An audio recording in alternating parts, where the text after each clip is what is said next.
100 days have passed, and Trump's now looking at the next 100 days.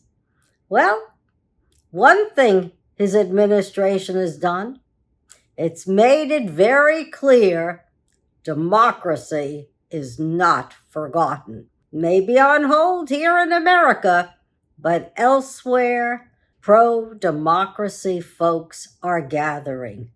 Even the Chinese, they've gone and released 30 dissidents that were serving time for being pro-democracy advocates. In Canada, Mark Carney, my personal favorite, has become the new recognized prime minister, and he's bringing interconnectedness to the entire nation. Where they were fighting before, they now got a common enemy, us. Or maybe not an enemy, somebody that they've got to cooperate with on some fronts. But Mark Carney is the person to do it. Never was a politician, but he's a brilliant, brilliant PhD. So let's see what he comes up with. Far as the tariffs concerned, well, we could shoot ourselves in the foot, or somehow or other, we can retreat a little from them, because our allies, who are no longer our allies, they're forming alliances. Vietnam is forming an alliance with China. We depend on Vietnam, on Thailand, and others in Southeast Asia for a lot of our goods.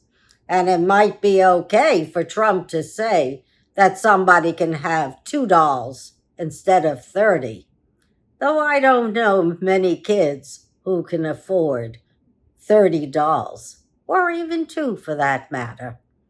And if the Grinch, which is Trump, steals Christmas and continues with 145% tariffs on China, then the toy-making industry, which is a $30 billion industry, is going to be hard put to supply all the toys intact for Christmas. As it is at all our ports, cargo is down 30%. Unfortunately, in our country, prices are still high. I went to the supermarket yesterday to purchase a dozen eggs. It cost me $7.99. I usually get 2 dozen from Costco, but I imagine because of bird flu and because they own their own chicken farms, there were no eggs to be had. They refunded that item to me. So eggs are still high, and they're one of our major food groups. Folks all over the country love bacon and eggs. It's a wonderful source of protein. And what else has Trump done in his first 100 days? Well, with Robert Kennedy in charge, not only don't we have vaccines, and we're not sure what's going to happen to the COVID booster or the flu vaccine for next September, October, but we also know that work on the bird flu has also been suspended. That's not a good thing, folks. Not when the bird flu jumps from poultry to cattle, and from cattle to man and other animals. We need that vaccine. Why should we have to murder 50 million animals at a time just because they've got bird flu? We could conquer COVID. We can certainly conquer bird flu. This is another misjudgment by another cabinet member. Mike Waltz, okay, he's out of national security, and they've put him in the UN. Let's see what he does there. Doesn't mean that Signal is not being used anymore.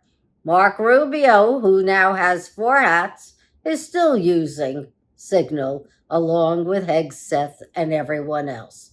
I guess they're just not inviting reporters into these chats anymore. But Signal is being used widely. And it's unfortunate because the American people are supposed to know everything that's being said in government and everything that's being written. It's our record. Everything that happens in politics belongs to we the people. The courts have been extremely active. Can't get Congress, not the GOP, to assume their roles of power over the purse, power over tariffs, power over the agencies. No siree. They've let Doge gut every agency he can. There's no more feeling that he's going after fraud. They're not finding any fraud. So this is just taking a chainsaw to our agencies in the hopes that you can lay off enough professionals and have the agencies now run by politicians who are loyal to Trump and will carry out Project 2025 to the full. Only 29% of it has been followed. And what a following it's been. It's exceeded what Charles Koch and Leonard Leo wanted, because they're not pleased with Peter Navarro's role. They don't like the tariffs. And if we're lucky, those tariffs to China be at 25%. What we do to our allies, I don't know. It's a shifting world, and Trump seems to want to have the old power of colonialism back.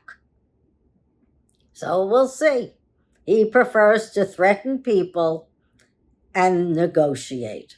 Well, Zelensky negotiated with him.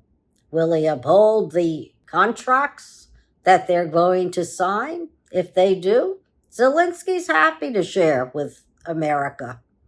First of all, it keeps Russia out of the areas where there are highest mineral concentrations. That means Russia may not get any more than that Donbass region that they had to begin with. And I don't think Crimea is up for grabs. So we'll have to see what happens. This is indeed a different world that we're in right now. One where there might be a little settling down, or if the chaos continues and the big money who supported Trump feels he's overstepped what they wanted to see, it might not go so easy for Trump in the future. So, gotta wait and see what happens, folks. It's Trump's ball game, and a couple of folks are in the know. Unfortunately, we the people aren't. However, we've got a voice, and we're showing it. 50501, 50 cities, 50 protests, and it's going to be on a regular basis. Rise and Resist in New York, they're demonstrating daily and weekly, and I've posted their schedules through May 19th. So it's a lot going on. This has only been 100 and a couple days, but our world has been upended. Not all of us are happy, but there's hope because the pushback is enormous.